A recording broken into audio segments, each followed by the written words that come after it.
പരിശുദ്ധ അമ്മയുടെ പ്രത്യക്ഷീകരണത്തിൻ്റെ സാക്ഷിയായി എന്നെയും എൻ്റെ കുടുംബത്തെയും ഇവിടെ നിർത്തിയതിന് മാതാവിനും തിരുക്കുമാരനും കോടാനുകോടി നന്ദി പറയുന്നു. എൻ്റെ പേര് ശരണ്യ, ഇതെൻ്റെ മകൻ അയാൻ. ഞങ്ങൾ വരുന്നത് UK നിന്നുമാണ്. നാട്ടിൽ ഞങ്ങൾ കോലഞ്ചേരി എന്ന സ്ഥലത്താണ്. 2022 ജാനുവരിയിലാണ് ഞാനിവിടെ ആദ്യമായി കൃപാസനത്തിൽ എത്തുന്നത്. അത് എൻ്റെ അമ്മ വഴിയാണ് ഞാനിവിടെ എത്തുന്നത്. അമ്മ അതിനു മുമ്പ് ഉടമ്പടി എടുത്തിട്ടുണ്ടായിരുന്നു. എനിക്കും എൻ്റെ കുടുംബത്തിനും മാതാവും തിരുക്കുമാരനും ഒരുപാട് അനുഗ്രഹങ്ങൾ ഇതിനോടകം തന്നു കഴിഞ്ഞു. ഇതെൻ്റെ 2ാമത്തെ ഉടമ്പടി പുതുക്കലാണ്. ആദ്യമായിട്ട് എനിക്ക് പറയാനുള്ളത് എനിക്ക് ലഭിച്ച ജോലിയെ പറ്റിയാണ്. ഞാൻ 2022 ദുബായിലാണ് വർക്ക് ചെയ്തുകൊണ്ടിരുന്നത്. ദുബായിൽ അനസ്തേഷ്യ ടെക്നീഷ്യനായിട്ടാണ് വർക്ക് ചെയ്തുകൊണ്ടിരുന്നത്. ആ ഒരു സമയത്ത് എൻ്റെ ഒരു ഫ്രണ്ട് എന്നോട് പറഞ്ഞു, നമുക്ക് UK ഓപ്പർച്യൂണിറ്റീസ് ഉണ്ട്, നമുക്ക് ട്രൈ ചെയ്താലോ എന്ന് ചോദിച്ചു. അപ്പോൾ ആദ്യം അതിന് വേണ്ടിയിരുന്നത് IELTS എന്ന് പറയുന്ന ഒരു കടമ്പ നമുക്ക് കടക്കേണ്ടിയിരുന്നു. ജോലിയും അതുപോലെ തന്നെ IELTS പഠനവും വളരെ ഡിഫിക്കൽട്ടായിരുന്നു. അന്ന് എൻ്റെ മകൻ വളരെ ചെറുതാണ്, അവന് ഏകദേശം 1-1.5 വയസ്സേ ഉണ്ടായിരുന്നുള്ളൂ. അപ്പോൾ അത് രണ്ടും കൂടി ഒരുമിച്ച് മാനേജ് ചെയ്യുക എന്ന് പറഞ്ഞാൽ വളരെ ബുദ്ധിമുട്ടായ ഒരു കാര്യമായിരുന്നു. അങ്ങനെ ഞാൻ നാട്ടിൽ നിന്നും ഓൺലൈനായിട്ടാണ് IELTSൻ്റെ പഠനം ആരംഭിക്കുന്നത്. അപ്പോൾ 2 തവണ IELTS ഏകദേശം ഒരു മാസക്കാലമാണ് ഞാൻ IELTSൻ്റെ ട്രെയിനിങ് എടുത്തത്. അതിനുശേഷം ഞാൻ IELTSൻ്റെ എക്സാം നമ്മൾ ഷാർജയിലാണ് എക്സാം സെൻറ്റർ എടുത്ത് ഞാൻ IELTSന് എക്സാം എഴുതാൻ പോയി. എഴുതാൻ പോകുന്ന സമയത്ത് രാവിലെ ഞങ്ങൾ പ്രത്യക്ഷീകരണ പ്രാർത്ഥനയും വിശ്വാസ പ്രമാണവും നന്മ നിറഞ്ഞ മറിയവും എല്ലാം പ്രാർത്ഥിച്ച് മാതാവിൻ്റെ വിശുദ്ധ തൈലം കൊണ്ട് നെറ്റിയിൽ കുരിശ് വരച്ച് എല്ലാം ചെയ്തിട്ടാണ്. അതുപോലെ മാതാവിൻ്റെ ഉപ്പ് അത് ഞാൻ കുറച്ചെൻ്റെ പോക്കറ്റിൽ ഇട്ടുകൊണ്ടാണ് ഞങ്ങൾ ഈ പറയുന്ന എക്സാം എഴുതാനായിട്ട് ഈ സെൻറ്ററിലേക്ക് ചെല്ലുന്നത്. എക്സാം എഴുതുന്ന സെൻറ്ററിൻ്റെ സൈഡിൽ ആരും കാണാത്തൊരു സ്ഥലത്ത് നമ്മൾ ആരും ചവിട്ടാത്ത സ്ഥലത്ത് കുറച്ച് ഉപ്പിട്ട് പ്രാർത്ഥിച്ചിട്ടാണ് എക്സാമിന് എഴുതാനായിട്ട് കയറിയത്. 2 തവണ ഞാൻ IELTSൻ്റെ എക്സാം എഴുതാൻ പോയപ്പോഴും ഈ സെയിം രീതിയിൽ തന്നെയാണ് ഞാൻ ചെയ്തത്. 2ാമത്തെ തവണ എക്സാം എഴുതാൻ പോയപ്പോൾ സമയത്ത് ഞാൻ പ്രാർത്ഥിച്ചു, മാതാവേ ഇനിയും ഇതിലേക്ക് എക്സാം എഴുതാനായിട്ട് ഈ ഒരു സെൻറ്ററിലേക്ക് വരാൻ എനിക്കൊരു അവസരം ഉണ്ടാകരുത്, ഇതായിരിക്കണം ലാസ്റ്റത്തെ ഒരു എക്സാം എന്നുള്ള രീതിയിൽ തന്നെയാണ് ഞങ്ങൾ അവിടെ നിന്ന് പ്രാർത്ഥിച്ചിട്ടാണ് IELTS എക്സാം എഴുതാൻ കയറുന്നത്. എനിക്ക് 2 തവണ ഞാൻ എക്സാം എഴുതിയപ്പോഴും എനിക്ക് 2 തവണ ലഭിച്ചത് ഒരേ സ്കോർ തന്നെയായിരുന്നു. അപ്പോൾ എനിക്ക് സ്വാഭാവികമായിട്ട് ഞാൻ ചിന്തിച്ചു, ഈ ഒരു സ്കോർ മതിയോ എന്നുള്ള ഒരു രീതിയിലുണ്ടായിരുന്നു എൻ്റെ മനസ്സിൽ, അങ്ങനെ ഒരു ചിന്തയുണ്ടായിരുന്നു. പക്ഷേ മാതാവിൻ്റെ വളരെ not by merit but by grace എന്ന് പറയാറില്ലേ, അതുപോലെ തന്നെ എനിക്ക് ഞാൻ ജോലി ചെയ്തുകൊണ്ടിരുന്ന ഹോസ്പിറ്റലിലേക്ക് ആ ഒരു സ്കോർ മതിയായിരുന്നു. അതിൽ ഒരു പോയിൻ്റ് സ്കോർ പോലും അവർക്ക് കൂടുതൽ വേണ്ടായിരുന്നു. അതുപോലെ തന്നെ ആ ഒരു ഹോസ്പിറ്റലിൽ ജോലി കിട്ടിയതും മാതാവിൻ്റെ സഹായം കൊണ്ട് തന്നെയാണെന്ന് ഞാൻ പറയും. കാരണം എനിക്ക് UK ആരും തന്നെ ബന്ധുക്കളോ അതുപോലെ തന്നെ ആരും തന്നെ എൻ്റെ പരിചയക്കാരും തന്നെ UK വർക്ക് ചെയ്യുന്നില്ല. അപ്പോൾ അവിടെ വർക്ക് ചെയ്തുകൊണ്ടിരുന്ന എൻ്റെ കൂടെ ദുബായിൽ വർക്ക് ചെയ്തുകൊണ്ടിരുന്ന ഒരു ചേച്ചി ഒരു ഹോസ്പിറ്റലിൽ വർക്ക് ചെയ്യുന്നുണ്ട്. അപ്പോൾ ആ പുള്ളിക്കാരിയുടെ സെയിം ഹോസ്പിറ്റലിലേക്ക് പോകുകയാണെങ്കിൽ കുറച്ചും കൂടി എന്തെങ്കിലും ഒരു ആവശ്യങ്ങൾ വരികയാണെങ്കിൽ പുള്ളിക്കാരിനെ കോണ്ടാക്റ്റ് ചെയ്യാനും ഒരു സഹായം ആകുമല്ലോ എന്ന് ഞാൻ വിചാരിച്ച് ഈ സെയിം ഹോസ്പിറ്റലിലേക്ക് എനിക്ക് ചാൻസ് കിട്ടണമെന്ന് ഒരുപാട് പ്രാർത്ഥിച്ചു. ഞാനും എൻ്റെ കുടുംബവും എൻ്റെ അമ്മയും ഞങ്ങളെല്ലാവരും രാവിലെയും വൈകുന്നേരവും കിട്ടുന്ന സമയത്തെല്ലാം തന്നെ പ്രാർത്ഥിച്ചുകൊണ്ടേയിരുന്നു. അങ്ങനെ ആ സെയിം ഹോസ്പിറ്റലിലേക്ക് ഒരു ജോബിൻ്റെ ഓപ്പർച്യൂണിറ്റി വന്നു. അങ്ങനെ ഞാൻ അതിലേക്ക് അപ്ലൈ ചെയ്യുകയും ആ ഹോസ്പിറ്റലുകാരെ എന്നെ ഇൻ്റർവ്യൂവിന് വിളിക്കുകയും ചെയ്തു. ഓൺലൈൻ ഇൻ്റർവ്യൂ ആയിരുന്നു. ഞാൻ ഏകദേശം നമ്മുടെ ദുബായ് ടൈം 2 മണിക്കാണ് ഇൻ്റർവ്യൂ അവർ പറഞ്ഞത്. ഞാൻ ഉച്ചയായപ്പോഴത്തേക്കും ഞാൻ നമ്മുടെ ദുബായിലുണ്ടായിരുന്ന ലൈൻ മാനേജറിൻ്റെ അടുത്ത് പറഞ്ഞു, എനിക്ക് ഇങ്ങനെ ഒരു ഇൻ്റർവ്യൂ ഉണ്ട്, എനിക്ക് ഹാഫ് ഡേ തരണം. ഞാൻ വർക്ക് ചെയ്യുന്നത് തിയേറ്ററിലാണ്. അപ്പം നമ്മൾ ഏതെങ്കിലും തിയേറ്ററിൽ പെട്ട് കഴിഞ്ഞിട്ടുണ്ടെങ്കിൽ നമുക്ക് ആ ഇൻ്റർവ്യൂ അറ്റൻഡ് ചെയ്യാനായിട്ടുള്ള ബുദ്ധിമുട്ടുണ്ടാകും. അതുകൊണ്ട് എനിക്കൊരു ഹാഫ് ഡേ തന്നെ എന്ന് പറഞ്ഞപ്പോൾ ആ മാനേജർ യാതൊരു മടിയും കൂടാതെ പുള്ളി എന്നോട് പറഞ്ഞു, നീ ഹാഫ് ഡേ എടുത്തോ എന്ന് പറഞ്ഞു. ഞാൻ ചേഞ്ച് ചെയ്ത് അന്നത്തെ ദിവസം ഇൻ്റർവ്യൂവിൻ്റെ ദിവസം രാവിലെ പ്രാർത്ഥിച്ച് മാതാവിൻ്റെ തൈലമൊക്കെ തൊട്ട് ഞാൻ ഹാഫ് ഡേ എടുത്ത് ഇറങ്ങി കഴിഞ്ഞ ശേഷം ഞാൻ വിചാരിച്ചു വീട്ടിൽ വന്ന് 2 മണിയാകുമ്പോഴത്തേക്കും വീട്ടിൽ വരുമല്ലോ. വീട്ടിൽ വന്നതിന് ശേഷം ഓൺലൈനായിട്ട് സമാധാനപരമായിട്ട് ഇൻ്റർവ്യൂ അറ്റൻഡ് ചെയ്യാമെന്നാണ് വിചാരിച്ചത്. പക്ഷേ എല്ലാം തകിടം മറിഞ്ഞു. വണ്ടി എനിക്ക് കിട്ടിയില്ല. ഒരു ടാക്സി ആ ഒരു സമയത്ത് ഒരു ടാക്സി പോലും അവിടെ അവൈലബിൾ അല്ലായിരുന്നു. ഞാൻ പിന്നെ ആ ഹോസ്പിറ്റലിൻ്റെ ഒരു സൈഡിൽ വളരെ വണ്ടികളൊക്കെ ഇങ്ങനെ പോയിക്കൊണ്ടിരിക്കുകയാണ്. സൗണ്ട്, ആംബുലൻസിൻ്റെ സൗണ്ട്, നമുക്കൊന്നും കേൾക്കാൻ പോലും പറ്റാത്ത ഒരു സിറ്റുവേഷനിൽ ഞാൻ ഫോണിനകത്ത് പ്രാർത്ഥിച്ച് ഒരു 100 തവണ മാതാവിനോട് പ്രാർത്ഥിച്ച് വിശ്വാസ പ്രമാണം ചൊല്ലി ആണ് ഞാൻ ഇൻ്റർവ്യൂ അറ്റൻഡ് ചെയ്യുന്നത്. അപ്പോൾ ഞാൻ ആ ഇൻ്റർവ്യൂ അറ്റൻഡ് ചെയ്യുന്ന സമയത്ത് അവരോട് പറയുന്നുണ്ട്, ഞാൻ ഔട്ട്സൈഡിലാണ് നിൽക്കുന്നത്, എനിക്കൊന്നും കേൾക്കാൻ വയ്യ. അവർ ചോദിച്ചു, എന്തൊക്കെയോ ഞാനും പറഞ്ഞു. ഉത്തരങ്ങളെല്ലാം പറഞ്ഞു കഴിഞ്ഞതിന് ശേഷം അവർ പറഞ്ഞു, ഞാൻ കുറച്ച് പിന്നീട് വിവരം അറിയിക്കാമെന്ന് പറഞ്ഞ് വെച്ചു. അപ്പോൾ ഞാൻ മനസ്സിൽ വിചാരിക്കുന്നുണ്ട്, ദൈവമേ ഇത് കിട്ടുമോ ഇല്ലയോ? കാരണം ഞാൻ പറഞ്ഞത് അവർ ചോദിച്ച ക്വസ്റ്റ്യൻ അതാണോ, അതോ ഞാൻ പറഞ്ഞ റിപ്ലൈ അത് തന്നെയാണോ, അതിനുള്ള ആൻസർ ആണോ എന്ന് അപ്പോഴും എനിക്ക് കൺഫ്യൂഷനായിരുന്നു. വൈകുന്നേരം ആയപ്പോഴത്തേക്കും എനിക്ക് അവരുടെ ഭാഗത്തു നിന്നുള്ള മെയിൽ വന്നു, നമ്മൾ ഇൻ്റർവ്യൂവിന് സെലക്റ്റായി എന്ന് മെയിൽ വന്നു. മാതാവിൻ്റെ കൃപ, തിരുക്കുമാരൻ്റെ കരുണ ഞങ്ങളെ അവിടെയും അനുഗ്രഹിച്ചു. 1 രൂപ പോലും മുടക്കാതെയാണ് ഞാനും എൻ്റെ കുടുംബവും ഞാൻ അവിടെ ജോലിക്ക് ചെല്ലുന്നത്. സാധാരണ ലക്ഷങ്ങളൊക്കെ മുടക്കിയാണ് UK ആളുകൾ പോകുന്നത്. എൻ്റെ ഭാഗത്തു നിന്നും 1 രൂപ പോലും മുടക്കാതെ എൻ്റെ അവസ്ഥ ഏകദേശം മാതാവിന് അറിയാവുന്നത് കൊണ്ട് തന്നെ ഞങ്ങളങ്ങനെയാണ് UK എത്തുന്നത്. പിന്നീട് ഇപ്പം അവിടെ ഞാൻ ഓപ്പറേഷൻ ഡിപ്പാർട്ട്മെൻറ്റ് പ്രാക്ടീഷണറായിട്ട് ഏകദേശം 3 വർഷമായിട്ട് അവിടെ വർക്ക് ചെയ്യാണ്. നല്ലൊരു ഹോസ്പിറ്റലും നല്ല കൊളീഗ്സിനെയൊക്കെ തന്ന് മാതാവ് എന്നെ ഒരുപാട് അനുഗ്രഹിച്ചുകൊണ്ടിരിക്കുകയാണ്. പിന്നീട് പറയാനുള്ളത് എൻ്റെ മകൻ്റെ കാര്യമാണ്. അവന് ഏകദേശം 2 വയസ്സുള്ള സമയത്താണ് അവനെ ഞങ്ങൾ UK കൊണ്ടുപോകുന്നത്. അവൻ്റെ നേഴ്സറി വിദ്യാഭ്യാസം അവിടെ തന്നെ ആയിരുന്നു. നേഴ്സറിയിൽ പഠിക്കുന്ന സമയത്ത് ഏകദേശം നേഴ്സറി ചെന്ന് ഏകദേശം ഒരു 3-3.5 മാസമായി അവൻ്റെ ടീച്ചർ ഞങ്ങളെ വിളിച്ചിട്ട് പറഞ്ഞു, ഇവന് ലേണിംഗ് ഡിസബിലിറ്റി ഉണ്ടോ എന്നൊന്ന് ചെക്ക് ചെയ്യണം. അവനെ വിളിച്ചിട്ടുണ്ടെങ്കിൽ അവനെ റെസ്പോണ്ട് ചെയ്യുന്നില്ല. അവനെ പടം വരയ്ക്കാനും ഡ്രോയിങ്ങും അങ്ങനെ ആക്ടിവിറ്റീസിനൊക്കെ കൊടുക്കുന്ന സമയത്ത് അവൻ വളരെയധികം പിന്നോട്ട് നിൽക്കുന്നു. മറ്റു കുട്ടികളെ അപേക്ഷിച്ച് അവൻ പിന്നോട്ട് നിൽക്കുന്നു. നിങ്ങളൊരു ഡോക്ടറെ പോയി ഒരു GP കൺസൾട്ട് ചെയ്ത് അവനെ ഒന്ന് കാണിക്കുന്നത് നന്നായിരിക്കും എന്ന് ആ ടീച്ചർ നമ്മളെ വിളിച്ചു പറഞ്ഞു. മാതാവിൻ്റെ ഒരു വലിയ ഇടപെടലായിരുന്നു. കാരണം ഇത് വളരെ ലേറ്റായിട്ടാണ് ഞങ്ങൾ അറിഞ്ഞതിരുന്നെങ്കിൽ ഞങ്ങൾക്കത് ബുദ്ധിമുട്ടായിരുന്നു. അവനെ കറക്റ്റ് ചെയ്യാൻ പറ്റില്ലായിരുന്നു. ഞാൻ വീട്ടിൽ വന്നതിന് ശേഷം സ്കൂൾ വിട്ട് വീട്ടിൽ വന്നതിന് ശേഷം ഞാൻ എൻ്റെ വീട്ടിൽ വിളിച്ച് എൻ്റെ അമ്മേനോട് ഈ കാര്യം പറഞ്ഞപ്പോൾ അമ്മ പറഞ്ഞു, നിൻ്റെ കയ്യിൽ മാതാവിൻ്റെ തൈലമല്ലേ ഇരിക്കുന്നത്, വിശ്വാസ പ്രമാണം ചൊല്ലി അവൻ്റെ നെറ്റിയിൽ കുരിശ് വരച്ച് 1 തുള്ളി തൈലം അവൻ്റെ നാക്കിൽ തൊട്ട് കൊടുക്കാൻ. ഞാൻ അതുപോലെ തന്നെ അമ്മ പറഞ്ഞ മാതിരി തന്നെ ഞാൻ അങ്ങനെ തന്നെ ചെയ്തു.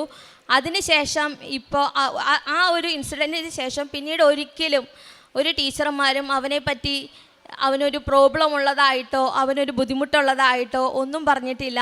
2 ദിവസം മുമ്പ് അവന് മീറ്റിംഗ് ഉണ്ടായിരുന്നു. ഇപ്പോൾ അവൻ പഠിക്കുന്ന റിസപ്ഷനിലാണ്. മീറ്റിംഗ് ഉണ്ടായിരുന്നു.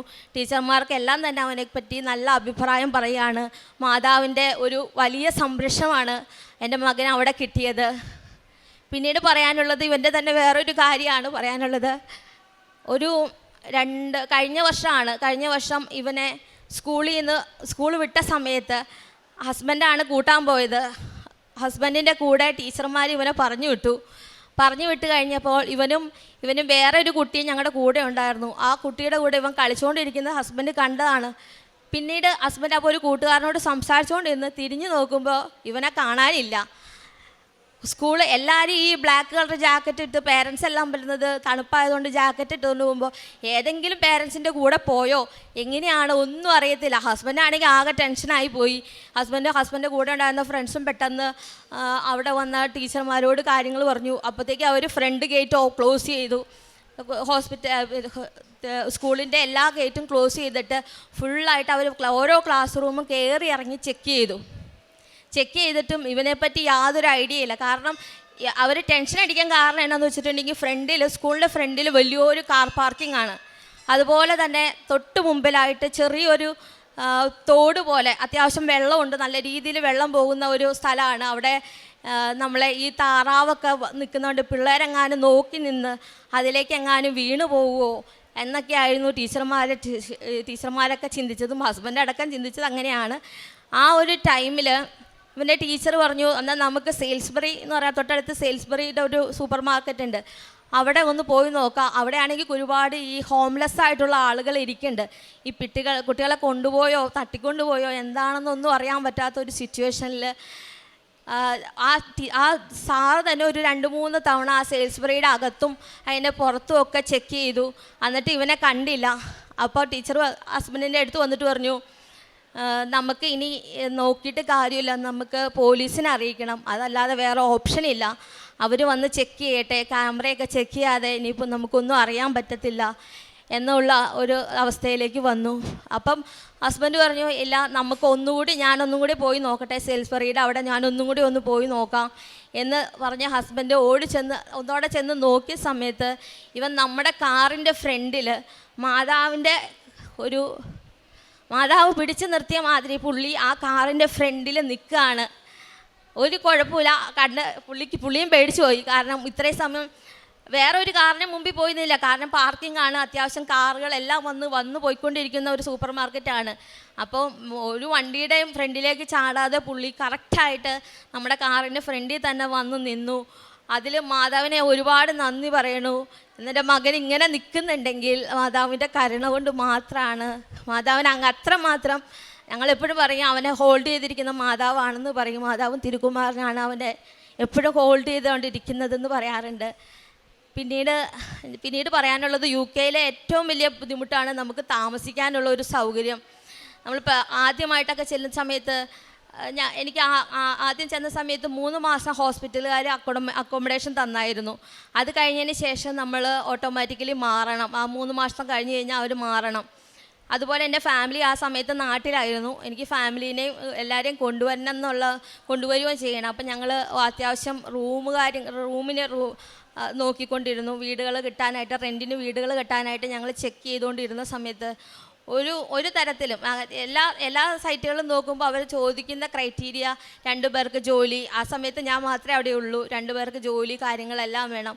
അങ്ങനെ രണ്ട് സ്ഥലത്തുനിന്ന് 2 ഏജൻസിക്കാരെ എന്നെ വിളിച്ചു. മാതാവിൻ്റെ പ്രാർത്ഥിച്ചൊക്കെ ഞാൻ ഓരോ തവണ നമ്മൾ ആപ്ലിക്കേഷൻ വായിക്കുമ്പോഴും നമ്മൾ മാതാവിനെ പ്രാർത്ഥിച്ചിട്ടാണ് നമ്മൾ ആപ്ലിക്കേഷൻ വിടുന്നത്. ആ സമയത്തെല്ലാം രണ്ട് ഏജൻസിക്കാരാണ് നമ്മൾ വിളിച്ച സമയത്ത് ഞാൻ പ്രാർത്ഥിച്ച ഒരു കാര്യമുണ്ട്, എൻ്റെ മക്കളെയും കൊണ്ട് താമസിക്കാൻ പറ്റുന്ന നല്ലൊരു ഏരിയ തന്നെ നമുക്ക് കിട്ടണം.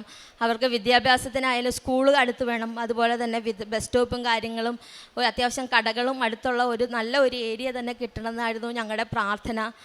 അങ്ങനെ ഈ 2 വീടുകളും കാണാൻ പോയ സമയത്ത് ഞാൻ മാതാവിൻ്റെ ഉപ്പ് അവിടെ ആരും സൈഡിൽ ആ വീടിൻ്റെ സ്റ്റെപ്പിൽ ഇങ്ങനെ ഇട്ടിട്ടാണ് ഞാൻ എൻ്റെ വീടിൻ്റെ അകമൊക്കെ കയറി കണ്ടു കഴിഞ്ഞ് വന്നപ്പോൾ ഞാൻ പ്രാർത്ഥിച്ചു, മാതാവേ എനിക്ക് സ്യൂട്ടബിൾ ആണെങ്കിൽ മാത്രമേ ഇത് തന്നാൽ മതി, അല്ലാത്ത പക്ഷം നമുക്കിത് തന്നിട്ട് കാര്യമില്ല. കാരണം അതിന് നമ്മുടെ റെൻറ്റും കാര്യങ്ങളും എല്ലാം തന്നെ നമ്മുടെ കൊക്കിൽ ഒതുങ്ങണം, അങ്ങനത്തെ ഒരു വീട് തന്നെ തരണം എന്ന് പ്രാർത്ഥിച്ച് അങ്ങനെ ഞങ്ങൾ കണ്ട 2ാമത്തെ വീടാണ് എനിക്ക് ലഭിച്ചത്. അതൊരു ഗ്രൗണ്ട് ഫ്ലോറിൽ രണ്ട് ബെഡ്റൂമുള്ള നല്ലൊരു വീട്, 2 ബാത്റൂമുള്ള. അത് ഞങ്ങളുടെ വീട് വന്ന് കണ്ടവരെല്ലാവരും പറഞ്ഞു, UK-യിൽ അങ്ങനെ 2 ബാത്റൂമും അറ്റാച്ച്ഡായിട്ട് വരുന്ന ഒരു വീട് കിട്ടാൻ വളരെ ബുദ്ധിമുട്ടാണ്, അതും ഗ്രൗണ്ട് ഫ്ലോറിൽ. അങ്ങനെ ആ ഒരു വീടിൻ്റെ ഫ്ലോർ എന്ന് പറഞ്ഞിട്ടില്ല, ഫ്ലോറിലിട്ടിരിക്കുന്ന കാർപ്പറ്റ് മാതാവിൻ്റെ കളറായ ഗ്രേ കളറുള്ള ഒരു കാർപ്പറ്റാണ്. അങ്ങനെയും മാതാവിൻ്റെ ഒരു അടയാളം തന്ന് എന്നെയും എൻ്റെ കുടുംബത്തെയും അനുഗ്രഹിച്ചു. കാരുണ്യ പ്രവർത്തികളായിട്ട് ഞങ്ങൾ ചെയ്യുന്നത്, ഞാൻ വർക്ക് ചെയ്യുന്നൊരു ഹോസ്പിറ്റലാണ്, ഓപ്പറേഷൻ ഡിപ്പാർട്ട്മെൻറ്റിലാണ് വർക്ക് ചെയ്യുന്നത്. അപ്പോൾ നമ്മൾ വരുന്ന പേഷ്യൻസിനൊക്കെ തന്നെ നല്ല രീതിയിൽ നമ്മൾ മെൻ്റൽ സപ്പോർട്ട് നൽകാനും നല്ല രീതിയിൽ അവരെ കെയർ ചെയ്യാനും മാക്സിമം ഞാൻ ശ്രമിക്കാറുണ്ട്. എൻ്റെ വീട്ടിലൊരു അംഗത്തെ പോലെയാണ് ഞാൻ കണ്ട് അവരെ പരിപാലിക്കാൻ ഞാൻ മാക്സിമം എന്നെക്കൊണ്ട് ശ്രമിക്കുന്ന രീതിയിൽ, പറ്റുന്ന രീതിയിലെല്ലാം തന്നെ ശ്രമിക്കാറുണ്ട്. അതുപോലെ തന്നെ പത്രങ്ങൾ വളരെ കുറച്ച് എനിക്ക് കൊടുക്കാൻ പറ്റിയിട്ടുള്ളൂ. കാരണം ഞാൻ വളരെ പെട്ടെന്ന് തന്നെ ഇവിടെ ഉടമ്പടി എടുത്ത് ഞാൻ വളരെ പെട്ടെന്ന് തന്നെ UK-യിലേക്ക് പോയി. പിന്നീട് നമുക്ക് ആർക്കെങ്കിലും സാമ്പത്തികമായിട്ട് സഹായം വേണമെന്നൊക്കെ പറയുന്ന സമയത്ത് നമ്മൾ അതിനുള്ള സഹായങ്ങൾ നാട്ടിൽ നിന്ന് നമ്മൾ അയച്ചു കൊടുക്കാറുണ്ട്. അതുപോലെ മറ്റുള്ളവരോട് നമുക്ക് പറഞ്ഞ് മറ്റുള്ളവരോട് മാതാവിനെ പറ്റി നമ്മൾ പറയാറുണ്ട്, മാതാവ് നമുക്ക് തന്ന അനുഗ്രഹങ്ങളും എനിക്ക് എൻ്റെ കുടുംബത്തിനും തന്ന അനുഗ്രഹങ്ങളും കാര്യങ്ങളെല്ലാം തന്നെ മാതാവിന് മറ്റുള്ളവരോട് പറഞ്ഞ് അങ്ങനെ എനിക്കറിയാവുന്ന ഒരു കുട്ടി അവർ ഫാമിലി ഇവിടെ വന്ന് 1 വർഷം മുമ്പ് അവരിവിടെ വന്ന് ഉടമ്പടി എടുത്തിട്ടുണ്ട്. പിന്നെ നമ്മൾ വർക്ക് ചെയ്യുന്ന കൊളീഗ്സിനോടൊക്കെ മാതാവിനെ പറ്റി മാക്സിമം പറയാറും എല്ലാം തന്നെ ചെയ്യാറുണ്ട്.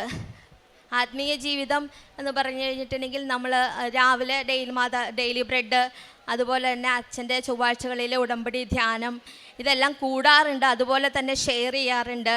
ഒരു ദിവസം ഉപവാസം എടുക്കാറുണ്ട്. ചൊവ്വാഴ്ചകളിൽ എല്ലാ ദിവസവും ഞാൻ ഉപവാസം എടുത്ത് പ്രാർത്ഥിക്കാറുണ്ട്.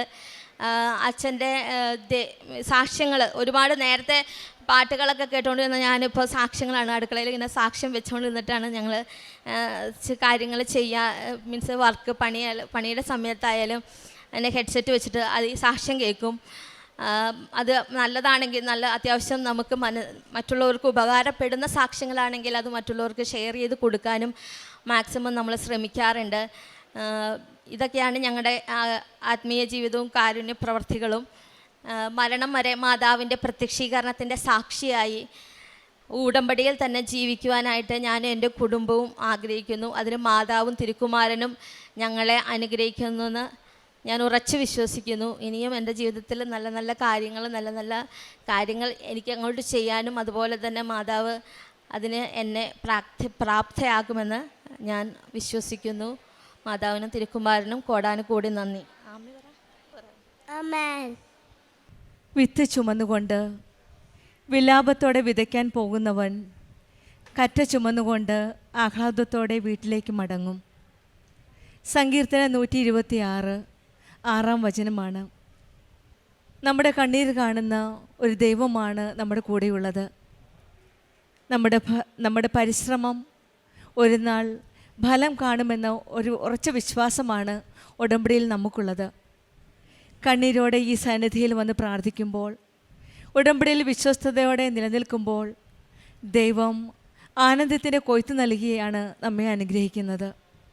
ഉടമ്പടിയിൽ ഇന്നുള്ള നമ്മുടെ ഉറച്ച വിശ്വാസം നാളെ നമ്മുടെ വലിയ അനുഗ്രഹമായി, വലിയ സാക്ഷ്യമായാണ് നാളെ മാറുന്നത്. നമ്മുടെ പരിശ്രമങ്ങളും നമ്മുടെ പ്രതിസന്ധികളും നമ്മുടെ ബുദ്ധിമുട്ടുകളും നിസ്സഹായതയെല്ലാം ദൈവസന്നിധിയിൽ കണ്ണീരോടെ സമർപ്പിച്ച് പ്രാർത്ഥിക്കുമ്പോൾ, ദൈവത്തിൽ വിശ്വസിച്ച് സഹിക്കുമ്പോൾ നമ്മുടെ കണ്ണീര് ഒരിക്കലും വെറുതെ ആവില്ല. നമ്മുടെ ജീവിതത്തിലെ രോഗങ്ങളും പ്രശ്നങ്ങളും കുടുംബ പ്രശ്നങ്ങളും പ്രതിസന്ധികളും പരാജയങ്ങളും സാമ്പത്തിക ബുദ്ധിമുട്ടുകളും എല്ലാം കണ്ണീരോടെ വിത്തുപോലെ ദൈവത്തിൻ്റെ കരങ്ങളിൽ ഉടമ്പടിയിലൂടെ സമർപ്പിക്കുമ്പോൾ കാലക്രമത്തിൽ ദൈവം അതിന് അനുഗ്രഹമാക്കി മാറ്റുന്ന ഓരോ സാക്ഷ്യങ്ങളാണ് നാം ഇവിടെ ഈ പരിശുദ്ധ അമ്മ പ്രത്യക്ഷപ്പെട്ട ഈ സന്നിധിയിലെ ഓരോ നിമിഷവും നാം കേൾക്കുന്നത്. ശരണ്യ എന്ന മകളുടെ സാക്ഷ്യവും അതുപോലെ തന്നെയാണ്. സങ്കടത്തിൻ്റെ നാളുകളിൽ പരിശുദ്ധ അമ്മയുടെ സന്നിധിയിൽ വന്ന് പ്രാർത്ഥിക്കുകയും ഉടമ്പടി എടുക്കുകയും ചെയ്തതിന് ശേഷം ഈ മകളുടെ ജീവിതത്തിൽ ഈശോയും അമ്മയും നൽകിയ വലിയ അനുഗ്രഹങ്ങളുടെ ഒരു സാക്ഷ്യമാണ് നമ്മോട് പങ്കുവച്ചത്. ആദ്യമായി IELTS എക്സാം എഴുതാൻ പോവുകയും ഒരു ജോലി കിട്ടി, അനസ്തേസ്യ ടെക്നീഷ്യനായിട്ടാണ് ദുബായിൽ ജോലി ചെയ്തിരുന്നത്. പിന്നീട് വേറൊരു ജോലിക്ക് വേണ്ടിയാണ് ശ്രമിച്ചത്. അതിനുള്ള സ്കോർ കിട്ടാനായിട്ട് പല പ്രാവശ്യവും ശ്രമിച്ചു. പിന്നീട് കറക്റ്റായിട്ടുള്ള ഒരു സ്കോർ നൽകിയാണ് ദൈവം അനുഗ്രഹിക്കുകയും പിന്നീട് എല്ലാ കാര്യങ്ങളും ഈശോയും അമ്മ ഏറ്റെടുക്കുകയാണ്. ഉടമ്പടി വസ്തുക്കളായ ഉടമ്പടി തൈലവും ഉടമ്പടി ഉപ്പും ഉപയോഗിച്ച് വിശ്വാസ പ്രമാണം ചൊല്ലി പ്രാർത്ഥിച്ചാണ് ഓരോ ഇൻ്റർവ്യൂവിന് പോയത്. പിന്നീടാണ് ആ ഇൻ്റർവ്യൂ പാസ്സാകാൻ സാധിക്കുകയും മകൾ പറഞ്ഞതുപോലെ വഴിയിൽ ഒത്തിരി പ്രതിസന്ധികളുണ്ടായിരുന്നു. പക്ഷെങ്കിൽ അവിടെയെല്ലാം ഈശോയുടെ അമ്മയുടെ സാന്നിധ്യം മകളുടെ കൂടെ ഉണ്ടായിരുന്നു. അതിനാൽ ഇൻ്റർവ്യൂ എല്ലാം പാസ്സാകാൻ സാധിക്കുകയും നല്ലൊരു ജോലി കിട്ടുകയും ചെയ്തു. അതായത് ഓപ്പറേഷൻ ഡിപ്പാർട്ട്മെൻറ്റ് പ്രാക്ടീഷണറായിട്ടാണ് ഇപ്പോൾ ജോലി ചെയ്യുന്നത്. അത് എൻ്റെ മെറിറ്റ് അല്ല, not by merit but by grace എന്നാണ് ഈ മകൾ സാക്ഷ്യപ്പെടുത്തത്. ദൈവത്തിൻ്റെ കൃപയാലാണ് എനിക്ക് ഈ ജോലി നൽകി ഈശോയും അമ്മയെ അനുഗ്രഹിച്ചതെന്നാണ് മകൾ സാക്ഷ്യപ്പെടുത്തുന്നത്. പിന്നീട് പറഞ്ഞ സാക്ഷ്യം മകനെ പറ്റിയാണ്. ലേണിംഗ് ഡിസേബിൾ, അതായത് സ്ലോ ലേണറായിരുന്നു. അങ്ങനെ ടീച്ചേഴ്സ് പറഞ്ഞ പ്രകാരം ഈ മകൾക്ക് സങ്കടം തോന്നി. പക്ഷെങ്കിൽ ഉടമ്പടിയിലായിരുന്നു കൊണ്ട് ഉടമ്പടി വസ്തുക്കൾ ഉപയോഗിച്ച്, നേർച്ച വസ്തുക്കളായ ഉടമ്പടി തൈലവും ഉടമ്പടി ഉപ്പും ഉപയോഗിച്ച് ആ നിരാശപ്പെട്ട സമയത്ത് സ്വന്തം അമ്മയെ വിളിച്ച് ചോദിച്ചു, അമ്മ എന്താ ചെയ്യുക? അമ്മ മകൾക്ക് പറഞ്ഞു കൊടുക്കുകയാണ്. ക്രൈസ്തവ കുടുംബമാണ്. ആ കുടുംബത്തിലെ അമ്മ മോളോട് പറയുകയാണ്, മോളുടെ കയ്യിൽ ഉടമ്പടി തൈലമല്ലേ ഉള്ളതെന്ന്. ചില സമയത്ത് നമ്മുടെ സങ്കടപ്പെട്ട നിമിഷങ്ങളിൽ എന്ത് ചെയ്യണമെന്ന് അറിയാൻ നിൽക്കുമ്പോൾ നമ്മുടെ വീട്ടിൽ തന്നെയാണ് നമുക്ക് വിശ്വാസം കൈമാറ്റം ചെയ്തിരിക്കുന്നത്. ഒരു പക്ഷേ അമ്മയിൽ നിന്നായിരിക്കും ഈ മകൾ അമ്മയെപ്പറ്റി, കൃപാസന അമ്മയെപ്പറ്റി അറിഞ്ഞത്. ആ സങ്കടപ്പെട്ട നിമിഷത്തിൽ എന്ത് ചെയ്യണമെന്നറിയാത്ത നിമിഷത്തിൽ പരിശുദ്ധ അമ്മ തന്നെയാണ് സ്വന്തം അമ്മയിൽ കൂടെ സംസാരിച്ചത്. മോളുടെ കയ്യിൽ മോൾ എന്തിനാ പേടിക്കണേ, ഉടമ്പടി തൈലമല്ലേ ഉള്ളത്. അങ്ങനെ ആ മകള് വിശ്വാസപ്രമാണം ചൊല്ലി ഉടമ്പടി തൈലം മകൻ്റെ വായിൽ വെച്ചു കൊടുത്തു. അതിൻ്റെ ഫലമായിട്ടാണ് ആ മകന് ലേണിംഗ് ഡിസബിലിറ്റിയിൽ നിന്ന് ഡിസബിലിറ്റി മാറുകയും നല്ല മാർക്കോട് കൂടി പിന്നീട് പഠിക്കുവാൻ സാധിക്കുകയും ചെയ്തത്. പിന്നീട് കുഞ്ഞിനെ കാണാതായപ്പോഴും അതുപോലെ തന്നെയാണ്. ഒരു പക്ഷേ ഉടമ്പടി മക്കളുടെ ജീവിതത്തിൽ സഞ്ചാരി മാതാവാണ്. UK-യിലായാലും ഇറ്റലിയിലായാലും ജർമ്മനിയിലായാലും നമ്മുടെ ഒപ്പം സഞ്ചരിക്കുന്ന ഒരു അമ്മയാണ് നമ്മുടെ കൂടെയുള്ളത്. കൃപാസനത്തിലെ മക്കൾ അമ്മയെ വിളിക്കുമ്പോൾ തന്നെ അമ്മ അവരുടെ കൂടെയുണ്ട്. ആ അമ്മയുടെ സാന്നിധ്യമാണ് ഈ മകന് നൽകിയ സംരക്ഷണം. ആ മകനെ ഒരു പോറൽ പോലും ഏൽക്കാതെ, ഒന്നും സംഭവിക്കാതെ, അവിടെ തൊട്ടടുത്ത് തോടുണ്ടായിരുന്നു, കാർ പാർക്കിംഗ് ഏരിയ ഉണ്ട്, സൂപ്പർ മാർക്കറ്റിൽ പല റിഫ്യൂജീസ് ഉണ്ട്, എന്ത് വേണേലും സംഭവിക്കാമായിരുന്നു. പക്ഷെങ്കിൽ അതൊന്നും സംഭവിക്കാതെ ഈ മകനെ പൂർണ്ണ സംരക്ഷണം നൽകി അച്ഛൻ്റെ അമ്മയുടെ കരങ്ങളിലേക്ക് തിരിച്ചേൽപ്പിക്കുകയാണ്. താമസ സൗകര്യവും അതുപോലെ തന്നെ. UK-യിൽ ഒരു റെൻറ്റ് ഹൗസ് കിട്ടുന്ന വളരെ പ്രയാസകരമായൊരു കാര്യമാണ്. അവിടെയും ഉടമ്പടി വസ്തുക്കൾ ഉപയോഗിച്ച് പ്രാർത്ഥിച്ചതിൻ്റെ ഫലമായിട്ട് അമ്മ തന്നെ ഒരു അടയാളം നൽകി. അതായത് വീട് കാണാൻ പോയപ്പോൾ രണ്ടാമത്തെ വീട്ടിൽ ഗ്രേ കളറിൻ്റെ ഒരു കാർപ്പറ്റ് ഉണ്ടായിരുന്നു.